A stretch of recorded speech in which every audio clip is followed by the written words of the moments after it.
Hi hello friends, எல்லாருக்கும் வணக்கம். Welcome to Lavanya's cooking corner. இன்றைக்கி நம்ம சேனலில் வைகுண்ட ஏகாதசி முடிஞ்சு அடுத்த நாள் துவாதசிக்கு என்னென்ன சமையல் பண்ணணும், எப்படி பண்ணணும் அப்படிங்கிறது தான் பார்க்க போகிறோம். வைகுண்ட ஏகாதசிக்கு நிறைய பேர் பார்த்திங்கன்னா சுத்த உபவாசம் இருப்பா, ஜலம் கூட குடிக்காமல் இருப்பா. இல்லைனா ஒரு சில பேர் கார்த்தாலேருந்து ராத்திரி வரையும் உபவாசமாக இருந்துட்டு ராத்திரி மட்டும் ஏதாவது மைல்டாக ஆகாரம் எடுத்துப்பா. இல்லை ஒரு சில பேர் கஞ்சி எடுத்துப்பா. ஸோ அதெல்லாம் முடிச்சுட்டு துவாதசி அன்னைக்கு எப்படி சமைக்கிறது, என்னென்ன பண்ணணும் அப்படிங்கிறது தான் பார்க்க போகிறோம். ஸோ முதல்ல பாயசம் பண்ணுறதுக்காக பைத்தம்பருப்பு பாயசத்துக்காக ஒரு 3/4 கப் அளவுக்கு பைத்தம்பருப்பு எடுத்து நல்லா வறுத்துக்க போகிறோம். பைத்தம்பருப்பு பாயசத்துக்கு இது மாதிரி லைட்டாக வறுத்துட்டு நம்ம பாயசம் பண்ணும்போது அதோட அந்த டேஸ்ட் ரொம்ப நல்லா இருக்கும். வேகிறதும் டக்குன்னு உங்களுக்கு வெந்து வந்துடும். பைத்தம்பருப்பு ரொம்ப செவக்க வறுக்கணுங்கிறது கிடையாது, லைட்டாக அந்த வாசனை வர அளவுக்கு நீங்கள் நல்லா வறுத்துண்டா போகிறோம். இப்போ இந்த பதத்துக்கு வறுத்துண்டேல் அப்படின்னா சரியாக இருக்கும். இதை ஒரு பிளேட்டுக்கு மாற்றிக்கலாம் நம்ம. அடுத்து அதே கடாயிலே வறுத்தரைச்ச மோர் குழம்புக்காக 1 டேபிள் ஸ்பூன் தோரம்பருப்பு, 1/2 டேபிள் ஸ்பூன் அளவுக்கு அரிசி, 1/2 டீஸ்பூன் வெந்தயம், 1/2 டீஸ்பூன் மிளகு, காரத்துக்காக ஒரு 4-5 மிளகாய் வத்தல் சேர்த்து இதை நல்லா வறுத்துக்க போகிறோம். இந்த வறுத்து அரைச்ச மோர் குழம்பு பார்த்திங்கன்னா டேஸ்ட் ரொம்ப நல்லாயிருக்கும். பச்சை மிளகாய் சேர்க்காமல் நம்ம இன்றைக்கி பண்ண போகிறோம். அதனால் காரத்துக்காக மிளகாய் வத்தல் மட்டும் போட்டால் போகிறோம். இது கூடவே இது எல்லாத்தையும் வறுத்துட்டு கடைசியாக ஒரு 1/2 டீஸ்பூன் அளவுக்கு ஜீரகத்தை சேர்த்து நல்லா வறுத்துக்க போகிறோம். முதலே நம்ம ஜீரகத்தை சேர்த்துட்டோம் அப்படின்னா கறிக்கு போய்டும், அந்த மோர் குழம்போட அந்த டேஸ்ட் மாறிடும். அதுக்காக தான் இப்போ இதை நல்லா வறுத்தாச்சு. இதை ஒரு பிளேட்டுக்கு மாற்றிக்கலாம். அடுத்து தேங்காய் துவையல் பண்ண போகிறோம். அதுக்காக 1 டீஸ்பூன் அளவுக்கு எண்ணெய் விட்டுக்கலாம். எண்ணெய் சூடானதோ ஒரு கட்டி பெருங்காயம் போட்டுக்க போகிறோம். இது கூடவே 2 டேபிள் ஸ்பூன் அளவுக்கு உளுத்தம்பருப்பு, காரத்துக்காக ஒரு 4-5 மிளகாய் வத்தல் சேர்த்துட்டுருக்கேன். ஒரு 1/4 டீஸ்பூன் அளவுக்கு மிளகு சேர்த்துருக்கோம். நீங்கள் தேங்காய் துவையலில் கொஞ்சமாக மிளகு வச்சு அரைக்கும் போது அதோட அந்த டேஸ்ட் பார்த்திங்கன்னா அந்த விறுவிறுப்போட ரொம்ப சூப்பராக இருக்கும். அம்மா எப்போவுமே இதே மாதிரி தான் அரைப்பா. ஸோ அதனால் அம்மாவோட மெத்தடில் தான் உங்களுக்கு செஞ்சு காமிச்சிருக்கேன். இது கூடவே ஒரு சின்ன பீஸ் புளி சேர்த்துக்க போகிறோம். இதில் கொஞ்சமாக கருவேப்பிலை சேர்த்துட்டு இது எல்லாத்தையும் நல்லா இந்த எண்ணெயிலே வறுத்துக்கலாம். தேங்காய் துவையலுக்கு கொஞ்சமாக அந்த கருவேப்பிலையும் புளியும் நம்ம இந்த எண்ணெயிலே நல்லா வறுத்துட்டு பண்ணும்போது அந்த டேஸ்ட் ரொம்ப நல்லாயிருக்கும். அதுக்காக தான் இப்போ பருப்பெல்லாம் நல்லா வறுப்பட்டு எடுத்து இப்போ வறுத்த இந்த உளுத்தம் பருப்பை ஒரு பாத்திரத்துக்கு மாற்றிட்டு அடுத்து அதே கடாயிலே கறி பண்ணுறதுக்காக 1.5 டம்ளர் அளவுக்கு தண்ணி விட்டுக்க போகிறேன். நம்ம இன்றைக்கி சக்கரவள்ளி கிழங்கு தான் கறி பண்ண போகிறோம். ஸோ சக்கரவள்ளி கிழங்கு நல்லா தோல்சி விட்டு சின்ன சின்னதாக இது மாதிரி க்யூப் மாதிரி கட் பண்ணி வச்சுட்டுருக்கேன், நம்ம வாழைக்காய் கறிக்கு கட் பண்ணுற மாதிரி. இப்போ இது நம்ம அந்த கொதிக்கிற தண்ணியில் போட்டுக்க போகிறோம். பொதுவாக வாழைக்காய் வேகிறத விட சக்கரவள்ளி கிழங்கு சீக்கிரமே உங்களுக்கு வெந்து வந்துடும். நம்ம தோலும் சீவி இருக்கிறதுனால சீக்கிரம் வெந்துடும். ஸோ அதனால் வெந்த உடனே டக்கு நீங்கள் மாற்றிடணும். இப்போது சக்கரவள்ளி கிழங்குக்கு தேவையான அளவு உப்பு சேர்த்துட்டு இதை நல்லா கலந்து விட்டுக்கலாம். ஒரு 5 நிமிஷம் நல்லா வெந்தாலே போகும். ஸோ இப்போ இதை மூடி போட்டு மூடிட்டு ஒரு 5 நிமிஷம் நல்லா வேக வச்சுக்கலாம். அடுத்து பைத்தம்பருப்பு பாயசம் பண்ணுறதுக்காக குக்கரில் 1.5 டம்ளர் அளவுக்கு தண்ணி விட்டுக்கலாம். தண்ணி நல்லா சூடாக ஆரம்பிச்சதுக்கப்புறம் நம்ம வறுத்து வச்சுருக்கிற பைத்தம்பருப்பை 2-3 தடவை களைஞ்சிட்டு இதில் சேர்த்துக்க போகிறோம். உங்களுக்கு டேஸ்ட் பிடிக்கும் அப்படின்னா இது கூடவே கொஞ்சமாக நீங்கள் கடலைப்பருப்பு கூட சேர்த்துக்கலாம். ஆனால் நான் இன்றைக்கி ஃபுல்லாகவே பைத்தம்பருப்பில் தான் பண்ணியிருக்கேன். பைத்தம்பருப்பை சேர்த்துட்டு இதை நல்லா கலந்து விட்டுட்டு குக்கரை மூடி ஒரு 3 விசில் விட்டு நல்லா வேக வச்சு எடுத்துக்க போகிறோம். கேஸ் ஃபுல்லாக மீடியம்லேயே வச்சு நீங்கள் குக் பண்ணிக்கோங்க, இல்லைனா பொங்கி விழிஞ்சிரும் உங்களுக்கு. இப்போது சக்கரவள்ளி கிழங்கு நல்லா வெந்து வந்துடுத்து. ஸோ நீங்கள் கரண்டியால் நல்லா கலரி விட்டுட்டு ஒரு கிழங்கு எடுத்து நீங்கள் நசுக்கி பார்த்தீங்கனாலே தெரியும் உங்களுக்கு நல்லா குழைய வெந்தெடுத்து. ஸோ இந்த பதத்துக்கு வேக வச்சோம் அப்படின்னா சரியாக இருக்கும். இப்போ தண்ணியை வடிகட்டிட்டு எடுத்துக்கலாம். சக்கரவள்ளி கிழங்கு கறி பண்ணுறதுக்காக கடாயில் 2 டேபிள் ஸ்பூன் அளவுக்கு எண்ணெய் விட்டுக்கலாம். எண்ணெய் சூடானதும் 1/2 டீஸ்பூன் கடுகு பொரிஞ்சதும் 1/2 டீஸ்பூன் அளவுக்கு உளுத்தம்பருப்பு சேர்த்துட்டு கொஞ்சமாக கருவேப்பிலை சேர்த்துக்கலாம். இது கூடவே 1/4 டீஸ்பூன் அளவுக்கு பெருங்காய பொடி சேர்த்துட்டு நம்ம வேக வச்சு எடுத்து வச்சுருக்கிற சக்கரவள்ளி கிழங்கு சேர்த்துக்க போகிறோம். சக்கரவள்ளி கிழங்கு சேர்த்துட்டு நல்லா இதை கலந்து விட்டுக்கலாம். இந்த எண்ணெயிலே நல்லா ஒரு தடவை கலந்து விட்டுட்டோம் அப்படின்னா உங்களுக்கு அந்த டேஸ்ட் ரொம்ப நல்லாயிருக்கும். நான் கடலை எண்ணெயில் தான் பண்ணியிருக்கேன். அடுத்து இதில் கறிப்பொடி 1 டேபிள் ஸ்பூன் அளவுக்கு சேர்த்துக்கலாம். கடலைப்பருப்பு, கொத்தமல்லி வர, மிளகாய் வத்தல், பெருங்காயம் இது எல்லாத்தையும் நல்லா வறுத்துட்டு பொடி பண்ண அந்த கறிப்பொடி தான் சேர்த்துட்டுருக்கேன். இதோட ரெசிபி நம்மளோட சேனலில் போஸ்ட் பண்ணியிருக்கிறதுனால நான் இப்போ உங்களுக்கு வீடியோவில் காமிக்கலை. ஸோ இந்த பொடி இருந்தது அப்படின்னா உங்களுக்கு குழம்பு கறி எல்லாத்துக்குமே ஈஸியாக இருக்கும். இதை நல்லா கலந்து விட்டுட்டு ஒரு கைப்பிடி அளவுக்கு துருவின தேங்காய் சேர்த்து இதை நல்லா ஒரு தடவை கலந்து விட்டுக்கலாம். ரொம்பவே உதிராக சூப்பராக பார்த்திங்கன்னா சக்கரவள்ளி கிழங்கு கறி ரெடியாக எடுத்து அடுத்து நம்ம இப்போது எலுமிச்சைப்பழ ரசம் பண்ண போகிறோம். அதுக்காக ஒரு பாத்திரத்தில் 2 டம்ளர் அளவுக்கு தண்ணி விட்டுக்கலாம். நான் ஒரு 4 பேர் சாப்பிட்ற அளவுக்கு சமையல் இன்றைக்கி பண்ணுறேன். இதில் 2 தக்காளி நல்லா பொடி பொடியாக நறுக்கி சேர்த்துக்கலாம், பெரிய சைஸ் தக்காளி. காரத்துக்காக ஒரு 3 பச்சை மிளகா, ஒரு துண்டு இஞ்சி நல்லா தோல்சி விட்டு துருவி சேர்த்துட்டுருக்கேன். இது கூடவே 1/4 டீஸ்பூன் அளவுக்கு மஞ்சள் பொடி, தேவையான அளவு உப்பு சேர்த்துட்டு நல்லா இதை கலந்து விட்டுக்க போகிறோம். இப்போ கேஸை ஆன் பண்ணி இதை நல்லா கொதிக்க வச்சுக்கலாம். நம்ம சேர்த்துருக்கிற இஞ்சி பச்சை மிளகாயோட பச்சை வாசனை போகட்டும். இது கூடவே ஒரு கட்டி அளவுக்கு பெருங்காயமும் சேர்த்துட்டு இதை வந்து நல்லா கொதிக்க வச்சுக்கலாம். அடுத்து அகத்திக்கீரை கறி பண்ண போகிறோம். அதுக்காக ஒரு கட்டு அகத்திக்கீரையை நல்லா வந்து ஆஞ்சி எடுத்து வச்சுட்டுருக்கேன். ஒரு கட்டு அப்படிங்கிறது வந்து இந்த சைஸ்க்கு இருக்கும். ஸோ பாம்பேயை பொறுத்த வரையும் வைகுண்ட ஏகாதசி போது தான் உங்களுக்கு வந்து இந்த அகத்திக்கீரை கிடைக்கும். மற்ற டைமில் உங்களுக்கு வந்து மாட்டுங்காய் சைடு அந்த சைட்லாம் கிடைக்கும். அகத்திக்கீரையை நல்லா அலம்பிட்டு அதுக்கப்புறமா பொடி பொடியாக நறுக்கிக்கணும். இந்த அகத்திக்கீரை கறி பண்ணுறதுக்காக ஒரு கைப்பிடி அளவுக்கு பைத்தம்பருப்பு வந்து பார்த்திங்கன்னா ஒரு பிடிச்ச பொடி போட்டு நல்லா ஒரு அரை மணி நேரம் ஊற வச்சு வச்சுட்டுருக்கேன் களைஞ்சிட்டு. ஸோ இது மாதிரி ஊற வச்சு பண்ணும்போது தான் உங்களுக்கு வந்து கறி நல்லாயிருக்கும். இதை வந்து நறுக்கிட்டு அதுக்கப்புறமா கடாயில் 2 டீஸ்பூன் அளவுக்கு எண்ணெய் விட்டுக்கலாம். எண்ணெய் சூடானதும் இதில் அரை டீஸ்பூன் அளவுக்கு கடுகு வந்து சேர்த்துக்க போகிறோம். கடுகு பொரிஞ்சதும் அரை டீஸ்பூன் அளவுக்கு உளுத்தம்பருப்பு, காரத்துக்காக 2 மிளகாய் வத்தல் சேர்த்துட்டுருக்கேன். இது கூடவே கொஞ்சமாக பெருங்காய பொடி சேர்த்துட்டு நம்ம நறுக்கி எடுத்து வச்சுருக்கேன் இந்த அகத்திக்கீரையை வந்து சேர்த்துக்க போகிறோம். அகத்திக்கீரை சேர்த்துட்டு இந்த எண்ணெயிலே வந்து பார்த்திங்கன்னா நல்லா வந்து லைட்டாக வதக்கிக்கலாம். நார்மல் கீரை வேகிறத விட இந்த கீரை வைக்கிறதுக்கான இந்த டைம் வந்து கொஞ்சம் ஜாஸ்தியாக இருக்கிற மாதிரி இருக்கும். நல்லா வேக வச்சா தான் உங்களுக்கு வந்து உடம்புக்கு வந்து எதுவும் பண்ணாமல் இருக்கும். இப்போது நம்ம ஊற வச்சுட்டுருக்கிற அந்த பைத்தம்பருப்பில் ஒரு கொஞ்சமாக வந்து பார்த்திங்கன்னா ஜலம் விட்டு தான் ஊற வச்சுருக்கேன். அந்த ஜலத்தோடையே அப்படியே சேர்த்துட்டுருக்கேன். பைத்தம்பருப்பும் அகத்திக்கீரையும் நல்லா இது மாதிரி கலந்து விட்டுட்டு ஒரு கைப்பிடி அளவுக்கு ஜலத்தை தெளிச்சுட்டு நல்லா வந்து வேக வச்சுக்க போகிறோம். உங்களுக்கு வந்து சீக்கிரமாக வேகணும் அப்படின்னு நினச்சிலாம் நீங்கள் வந்து மூடி போட்டுக்கலாம். ஆனால் மூடி போட்டு பொதுவாக கீரைகள் வந்து வேக வைக்கக்கூடாது. அதனால நான் வந்து மூடி போடலை. இந்த பக்கம் வந்து பார்த்திங்கன்னா ரசமும் வந்து நல்லா கொதிச்சு வந்துடுது. தக்காளிலாம் நான் வந்து நல்லா குழைய வந்துடுது. பச்சை மிளகாவும் வந்து பார்த்திங்கன்னா நல்லா வெந்து வந்துடுது. இந்த ரசத்துக்கான அந்த காரம் வந்து பார்த்திங்கன்னா இந்த பச்சை மிளகா மட்டும்தான். இந்த தக்காளி பச்சை மிளகாலாம் நல்லா கரண்டியெல்லாம் மசிச்சு விட்டுட்டு ஒரு கரண்டி அளவுக்கு துவரம்பருப்பை வந்து குக்கரில் வேக வச்சு எடுத்து வச்சுருக்கேன் சாதத்து கூடவே. அதை வந்து நல்லா கையால் கரைச்சிட்டு அப்படியே நீங்கள் வந்து விட்டுக்கலாம். ஏன்னா இந்த ரசத்தில் வந்து வண்டல் இருக்காது.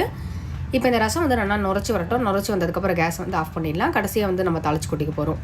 அடுத்து இந்த பக்கம் அகத்திக்கீரை கறியும் வந்து நல்லா வெந்து வந்துடுது. இந்த டைமில் தேவையான உப்பு சேர்த்துட்டு இதை வந்து நல்லா கலந்து விட்டுக்கலாம்.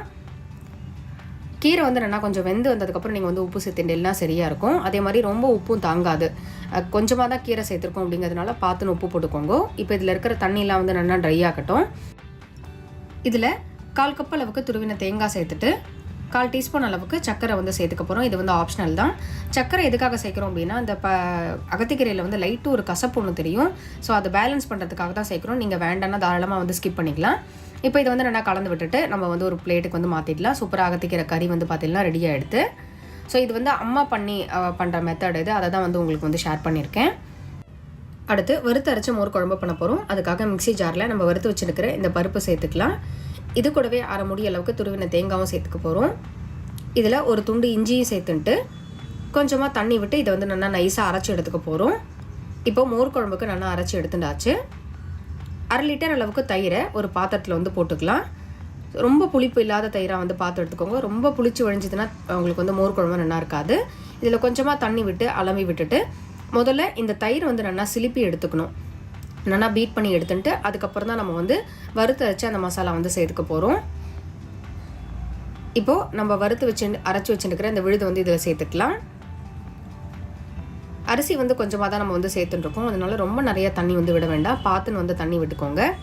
ஒரு 1/2 டம்ளர் அளவுக்கு தண்ணி விட்டு இதை வந்து நல்லா கலந்து விட்டுக்க போகிறோம். இது மாதிரி நல்லா கலந்து விட்டுட்டு அதுக்கப்புறமா தான் நம்ம வந்து கொதிக்க வைக்க போகிறோம். இதில் 1/4 டீஸ்பூன் அளவுக்கு மஞ்சள் பொடி சேர்த்துக்கிறோம். தேவையான உப்பு சேர்த்துட்டு கொஞ்சமாக பெருங்காய பொடியும் வந்து சேர்த்துக்கலாம். இது எல்லாத்தையும் சேர்த்துட்டு நல்லா கலந்து விட்டுட்டு அதுக்கப்புறம் தான் வந்து மோர் குழம்பு அடுப்பில் வந்து வச்சு கலரணும். அதே மாதிரி இதில் இந்த வெந்தயம் சேர்த்துருக்கிறதுனால அந்த டேஸ்ட் வந்து பார்த்திங்கன்னா ரொம்ப நல்லாயிருக்கும். உடம்புக்கும் வந்து ரொம்ப குளும்பை. ஸோ அதனால் நீங்கள் பச்சை மிளகாய் சேர்க்காமல் இது மாதிரி கூட மோர் குழம்பு ட்ரை பண்ணி பார்க்கலாம். இப்போ மோர் குழம்பு அடுப்பில் வச்சு நல்லா ஒரு கொதி வரணும். ஸோ பொங்கி வர டைமில் நீங்கள் வந்து கேஸ் ஆஃப் பண்ணிடணும். நல்லா தலை கொதிக்கக்கூடாது மோர் குழம்பு. அப்படி இருந்ததுன்னா உங்களுக்கு திரிஞ்சு போன மாதிரி ஆகிடும். ஸோ இந்த பதத்தில் நீங்கள் வந்து கேஸ் ஆஃப் பண்ணலாம் சரியாக இருக்கும். அடுத்து நம்ம பாயசம் பண்ணுறதுக்காக கடாயில் ஒரு டேபிள் ஸ்பூன் அளவுக்கு நெய் விட்டுக்கலாம். நெய் சூடானதும் இதில் தேவையான அளவு வெல்லம் வந்து சேர்த்துக்க போகிறோம். நான் வந்து 3/4 கப்பு பைத்தம்பருப்புக்கு 1/2 கப் அளவுக்கு வெல்லம் வந்து சேர்த்துட்டுருக்கேன். இப்போ இந்த வெல்லத்தை வந்து தண்ணி விடாமல் இந்த நெய்லேயே வந்து லைட்டாக கலரிட்டு அதுக்கப்புறம் நம்ம வேக வச்சு அந்த பைத்தம்பருப்பை சேர்த்து அது கூடவே வந்து நல்லா கலரிக்க போகிறோம். கொஞ்சம் கூட நம்ம வந்து தண்ணி சேர்க்கல. பைத்தம்பருப்பும் வந்து பார்த்திங்கன்னா கரெக்டான அளவில் தண்ணி விட்டு வேக வச்சு எடுத்துகிட்டு இருக்கோம். இப்போது இது கூடவே வந்து இந்த வெல்லத்தை வேக வைக்கும் போது அதோட அந்த பச்சை வாசனை வந்து பார்த்திங்கன்னா உங்களுக்கு வந்து டக்குன்னு போயிடும். பாயசத்தோட அந்த டேஸ்ட் வந்து உங்களுக்கு வந்து ரொம்ப நல்லாயிருக்கும். தண்ணி விட்டு கொதிக்க வைக்கிறத விட இது மாதிரி பண்ணும்போது இன்னுமே கொஞ்சம் கூட உங்களுக்கு பாயசம் வந்து நல்லாயிருக்கும். இப்போ இது வந்து நல்லா சுருளை வேகட்டும். அதுக்குள்ளே ஒரு மிக்ஸி ஜாரில் ஒரு அரை மூடி அளவுக்கு துருவின தேங்காய், 2 ஏலக்காய் சேர்த்துட்டு இதை வந்து நல்லா அரைச்சிக்க போகிறோம் தண்ணி விட்டு. இந்த பாயசத்துக்கு வந்து பார்த்திங்கன்னா தேங்காய் பால் சேர்த்து பண்ணணும். தேங்காய் பால் சேர்க்கும் போது அந்த புழிஞ்ச தேங்காய் வந்து வேஸ்ட் ஆகும். அதனால் நான் வந்து அரைச்சி விட்டே பண்ண போகிறேன். இப்போ பயத்தம்பருப்போட வெல்லம் வந்து நல்லா கரைஞ்சி கொதிக்க ஆரம்பிச்செடுத்து இந்தளவுக்கு வந்து கெட்டியாக இருக்குது. இது மாதிரி அந்த பச்சை வாசனை போனதுக்கப்புறம் இதில் நம்ம அரைச்சி வச்சு அந்த தேங்காய் விழுது வந்து சேர்த்துக்கலாம். நல்லா நைஸாக அரைச்சிட்டோம் அப்படின்னா உங்களுக்கு வந்து தேங்காய் பால் சேர்த்து பண்ண மாதிரி தான் இருக்கும்.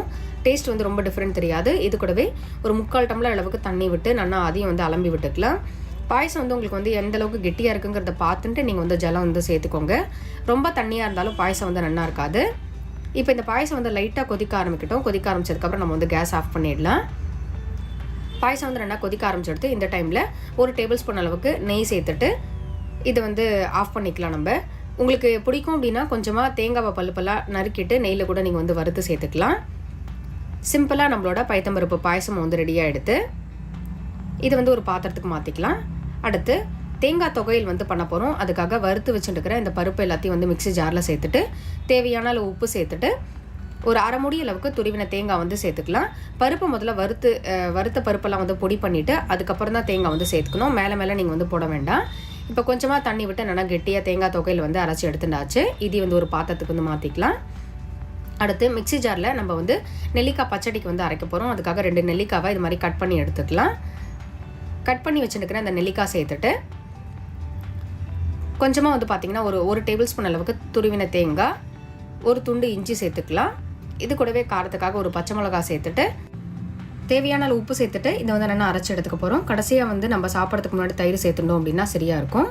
அடுத்து தாளிச்சு கொட்டுறதுக்காக முதல்ல ரசத்துக்கு தாளிச்சு கொட்ட போகிறோம். அதுக்கு கடாயில் 1 டீஸ்பூன் அளவுக்கு நெய் விட்டுட்டு நெய் சூடானதும் 1/2 டீஸ்பூன் கடுகு, 1/2 டீஸ்பூன் அளவுக்கு ஜீரகம் சேர்த்துட்டு கொஞ்சமாக கருவேப்பிலையும் சேர்த்துட்டு நம்ம ரெடி பண்ணி வச்சுருக்கிற இந்த ரசத்தில் வந்து விட்டுக்கலாம்.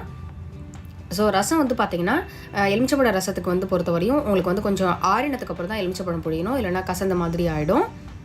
ரசம் வந்து ஆறிடத்தி போனோன்னா ஸோ அதனால் வந்து இதுக்கு வந்து எலுமிச்சப்பழம் நம்ம வந்து புழிஞ்சிக்கலாம். எலுமிச்சப்பழம் புழியறதுக்காக நான் வந்து 2 எலுமிச்சப்பழம் எடுத்துட்டுருக்கேன். ஜூஸ் வந்து எந்த அளவுக்கு வருதுங்கிறத பார்த்துட்டு நீங்கள் வந்து புழிஞ்சிக்கலாம். நான் வந்து ஒரு 3 மூடி அளவுக்கு எலுமிச்சப்பழம் புழிஞ்சிட்ருக்கேன். அந்த சாறு எந்த அளவுக்கு வருதோ அந்தளவுக்கு புழிஞ்சிட்டே அப்படின்னா சரியாக இருக்கும். கடைசியாக வந்து இந்த எலுமிச்சப்பழம் புழிஞ்சிட்டு இதை வந்து நல்லா கலந்து விட்டுக்கலாம். நான் முன்னாடி சொன்ன மாதிரி சூடான ரசத்தில் எலுமிச்சப்பழம் புழியாதீங்கோ. அப்படி புழிஞ்சல் அப்படின்னா ரசம் வந்து கசந்து போயிடும். கடைசியாக வந்து பொடியாக நறுக்கினா கொத்தமல்லி வந்து நம்ம தூவிக்கலாம். சூப்பரான ரசம் வந்து பார்த்தீங்கன்னா ரெடியாக எடுத்து அடுத்து மோர் குழம்புக்கும் அதுக்கப்புறம் தயிர் பச்சடிக்கும் வந்து தாளிச்சு கொட்டிக்க போகிறோம். நெல்லிக்காய் தயிர் பச்சடிக்கும். அதுக்காக கடாயில் 2 டேபிள் ஸ்பூன் அளவுக்கு தேங்காய் எண்ணெய் விட்டுருக்கேன். எண்ணெய் சூடானதும் இதில் 1 டீஸ்பூன் கடுகு, கொஞ்சமாக கருவேப்பிலை சேர்த்துட்டு மோர் குழம்புக்கும் தயிர் பச்சடிக்கும் ஒன்றாவே வந்து நம்ம விட்டுக்கலாம். ஸோ தேங்காய் எண்ணெய் சேர்த்துட்டு மோர் குழம்புக்கு நீங்கள் வந்து தாளிச்சு கொட்டினீங்க அப்படின்னா டேஸ்ட் வந்து ரொம்ப நல்லாயிருக்கும். அடுத்து அதே கடாயிலே நம்ம வந்து சுண்டைக்காய் வத்தல் வறுத்துக்க போகிறோம். அதுக்காக 2 டீஸ்பூன் அளவுக்கு தேங்காய் எண்ணெய் விட்டுருக்கேன். இதில் கொஞ்சமாக வந்து சுண்டைக்காய் வத்தல் வந்து சேர்த்துக்கலாம். உங்களுக்கு எந்த அளவுக்கு பிடிக்குமோ அந்தளவுக்கு வந்து சேர்த்துக்கோங்க. சுண்டைக்காய் வத்தல் வந்து உங்களுக்கு உடம்புக்கு ரொம்பவே நல்லது. ஸோ இதை வந்து நல்லா வறுத்துட்டு அதுக்கப்புறம் ரெடி பண்ணி வச்சுருக்கிற மோர் குழம்புல வந்து போட்டுக்கலாம். மோர் குழம்பு வந்து பார்த்திங்கன்னா ரொம்ப சூப்பராக வந்து ரெடி ஆகிடுது. ரொம்பவே சூப்பராக நம்மளோட துவாதசி பாரண சமையல் வந்து பார்த்திங்கன்னா ரெடி ஆகிடுது. இது எல்லாத்தையும் வந்து இப்போ பிளேட்டுக்கு வந்து வச்சுடலாம். பயத்தம்பருப்பு பாயசம், நெல்லிக்காய் தயிர் பச்சடி, அகத்திக்கீரை கறி, சக்கரவள்ளி கிழங்கு காரக்கறி, சுண்டைக்காய் வத்தல் மோர் குழம்பு, எலுமிச்சப்பழ ரசம், தேங்காய் தொகையல், சாதம். இதுதான் வந்து பார்த்தீங்கன்னா துவாதசி பாரணைக்காக சமைச்ச சமையல். ஸோ இதில் இருக்கிற ஒரு ரெசிபியுமே வந்து பார்த்திங்கன்னா அவ்வளோ சூப்பராக இருக்கும். கண்டிப்பாக வந்து ட்ரை பண்ணி பாருங்கள். அகத்திக்கீரை கறியாக இருக்கட்டும், வறுத்தரைச்ச மோர் குழம்பு எல்லாமே வந்து சூப்பரான ஒரு காம்பினேஷன் தான். ஸோ கண்டிப்பாக எல்லாரும் வெறும் வைகுண்ட ஏகாதசி அடுத்த நாள் துவாதசிக்கு தான் சமைக்கணுங்கிறது கிடையாது. எல்லா துவாதசிக்குமே நீங்கள் இது மாதிரி சமைக்கலாம். கண்டிப்பாக இந்த ரெசிபி எல்லாத்தையும் ட்ரை பண்ணி பார்த்துட்டு உங்களோட ஃபீட்பேக் வந்து எனக்கு சொல்லுங்கள். இந்த வீடியோ பிடிச்சிருந்தது அப்படின்னா உங்கள் ஃப்ரெண்ட்ஸ்க்கு ரிலேட்டிவ்ஸ்க்கும் ஷேர் பண்ணுங்கள். மறக்காமல் நம்ம சேனலை வந்து சப்ஸ்கிரைப் பண்ணிக்கோங்க. மறுபடியும் அடுத்த ஒரு வீடியோவில் உங்கள் எல்லாரையும் சந்திக்கிறேன். நன்றி, வணக்கம்.